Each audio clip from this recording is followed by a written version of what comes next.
Tu veux ouvrir un business halal? C'est une belle intention. Beaucoup en rêvent, créer quelque chose de propre, sans haram, sans triche, sans dette sale. Mais souvent on confond halal avec sans péché visible. On se dit qu'il suffit d'éviter l'alcool, la banque ou les produits interdits, et tout ira bien. Pourtant le vrai danger, il est rarement dans ce qu'on voit. Il est dans ce qu'on ressent, dans la manière dont tu gagnes ton argent, dans ton intention, dans ton rapport aux gens. Parce qu'un business halal, ce n'est pas juste une étiquette, c'est une lumière intérieure, une cohérence entre ton cœur et ton travail. Le prophète a dit « Il viendra un temps où les gens ne se soucieront plus de savoir d'où vient leur argent, qu'il soit licite ou illicite. » Et ce temps, c'est maintenant. Beaucoup courent après la réussite, la liberté, la reconnaissance. Ils veulent tout de suite.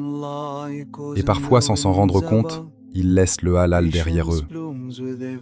Pourtant, la vraie réussite, c'est celle qu'Allah bénit, celle qui te fait grandir sans te perdre. Et si tu veux vraiment ouvrir un business halal, il faut savoir ce qu'il ne faut pas faire.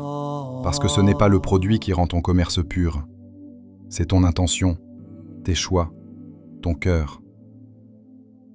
Alors avant d'aller plus loin, pose-toi cette question. Est-ce que je cherche à plaire à Allah ou juste à réussir devant les gens? Parce que c'est là que tout commence, ou que tout se perd.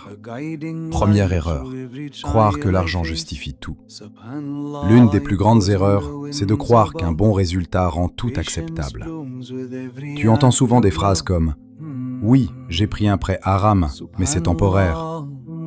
Oui, j'ai un investisseur douteux, mais je vais tout rembourser proprement après. » Ce genre de raisonnement, c'est une illusion. On croit qu'on maîtrise le plan, mais en réalité, on se coupe déjà de la baraka.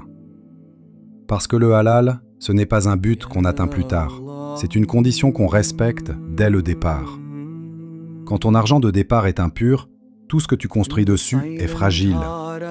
Tu peux avoir un beau site, des ventes, des clients, mais sans bénédiction, tu t'épuises. Les portes se ferment, les problèmes s'accumulent, et tu ne comprends pas pourquoi. Pourtant, Allah te l'avait dit. Allah anéantit les profits de l'usure et fait fructifier les aumônes. Sourate Al-Baqarah, verset 276. Tu vois, ce n'est pas une question de stratégie ou de timing, c'est une question de source. Quand ton capital vient d'un endroit douteux, ce n'est pas juste un détail administratif, c'est une trace spirituelle. Et cette trace, elle colle à tout ce que tu fais. Tu veux construire un business durable? Commence par purifier ton argent, même si ça veut dire commencer plus petit, plus lentement. Mieux vaut un commerce modeste avec la baraka qu'un empire sans bénédiction. Parce qu'un empire sans baraka, c'est comme un château de sable, beau à voir, mais condamné à s'effondrer. Et rappelle-toi, ce n'est pas la taille de ton projet qui impressionne Allah, c'est sa pureté. Deuxième erreur, tromperie et injustice dans le comportement. Beaucoup pensent qu'avoir un business halal, c'est seulement éviter l'argent haram. Mais le vrai test ne se joue pas sur les comptes bancaires. Il se joue dans le comportement. Tu peux vendre les produits les plus purs, prier à la mosquée, afficher halal partout sur ton site. Mais si tu mens à ton client, ton commerce perd sa lumière. Si tu promets un service que tu sais ne pas pouvoir tenir, si tu caches un défaut, si tu gonfles les prix par cupidité, alors ton produit reste peut-être halal, mais ton comportement, lui, ne l'est plus. Le prophète Allah a dit « Celui qui trompe n'est pas des nôtres ». Ce n'est pas une simple menace, c'est une réalité spirituelle. Quand tu triches, Allah retire sa bénédiction. Et parfois l'injustice ne touche pas les clients, mais les employés, les salaires versés en retard, des promesses de primes jamais tenues, des heures supplémentaires ignorées. On se dit que ce n'est pas grave, que tout le monde fait pareil. Mais dans le regard d'Allah, une seule larme d'un employé lésé peut suffire à bloquer la réussite de ton commerce. Le prophète Allah a dit « Donne au travailleur son salaire avant que sa sueur ne sèche ». Ce hadith, c'est un rappel, mais aussi une loi invisible. La justice attire la baraka, l'injustice l'éteint. Tu veux prospérer? sois honnête. Tu veux que ton business dure, soit juste. Même si tu perds un client, même si tu gagnes un peu moins, garde ta droiture.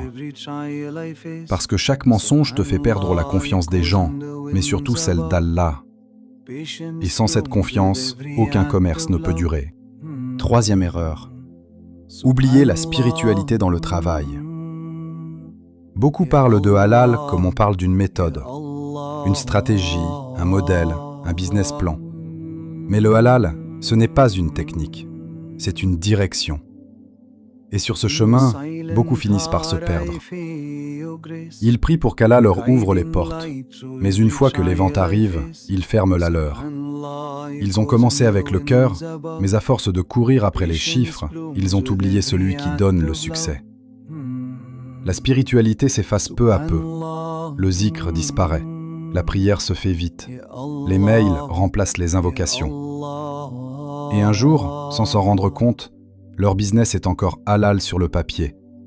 Mais leur âme, elle, ne l'est plus. Parce que le travail sans Allah devient une prison.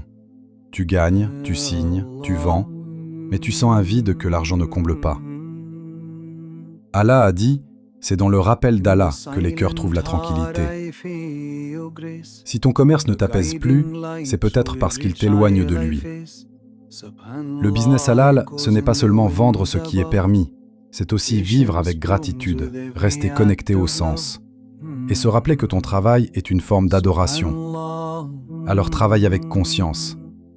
Mentionne le nom d'Allah avant de signer, avant de dormir, et ne laisse jamais ton succès t'éloigner de celui qui te l'a donné. Parce qu'un business sans spiritualité, c'est une lampe sans lumière. Conclusion, la baraka avant tout. À la fin, tout ce qu'on a vu se résume en une seule phrase. Sans baraka, le business halal n'existe pas. La première erreur, c'est de croire que l'argent justifie tout, qu'on peut contourner les règles d'Allah pour aller plus vite et que la réussite effacera les compromis. Et l'argent sale, même bien utilisé, reste une graine stérile. La deuxième erreur, c'est la tromperie et l'injustice. Mentir, tricher, retarder un paiement, exagérer une promesse. Ce sont des choses qu'Allah voit, même quand les gens ne le voient pas. Et parfois, une seule injustice faite à un client ou à un employé suffit à fermer toutes les portes du succès. Enfin, la troisième erreur, c'est d'oublier la spiritualité dans le travail. De transformer un acte d'adoration en simple activité mondaine. De chercher les vues, les ventes, la performance, tout en laissant le cœur s'éteindre peu à peu. Parce que le business halal, ce n'est pas juste éviter le haram, c'est inviter Allah dans ton travail. C'est prier avant de signer, remercier avant d'encaisser et pardonner avant de juger. C'est comprendre que ton commerce n'est pas une fin, mais un moyen d'aider, de servir, de nourrir, de bâtir et surtout de te rapprocher de ton Créateur. Si ton travail ne t'élève plus, c'est qu'il est peut-être temps de revoir ton intention. Parce qu'un business avec la baraka, ce n'est pas forcément celui qui fait le plus de chiffres, mais celui qui laisse le plus de paix. Le business halal, c'est une quête, un combat contre soi, contre l'ego, contre l'oubli.